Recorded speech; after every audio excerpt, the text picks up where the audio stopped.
আচ্ছা, এই এই গাছটা একটু দেখান। এই গাছটার নাম হচ্ছে সিন্নি গাছ। এই গাছটা একটা লাঠির থেকে জন্ম।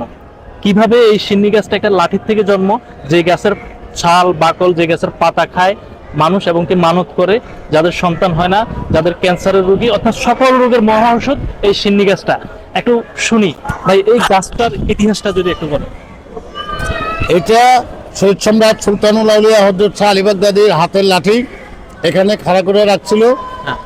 উনি বিদায়ের পরে তার ভক্তবিন্দু বাইরে দেখে ওনার হাতের লাঠিতে ফল ফুল ধরে গেছে। সেই থেকে এই গাছ সিন্নি গাছ নামে পরিচিত। এই গাছের পাতা ওষুধ, এই গাছের ফল ওষুধ, এই গাছের ছাল ওষুধ, এই গাছের গোড়ার মাটি ওষুধ। যেই যেই নিয়ত করে এইগুলা ব্যবহার করে ওই নিয়তি আল্লাহ পাক অলির উছিলায় পূরণ করে। তাই আপনারা যে যেখানে আছেন বাবা শাহ আলীর দরবারে আসবেন, নিয়ত করে আসবেন, আপনার নিয়ত আল্লাহর অলির উছিলায় পূরণ হবে।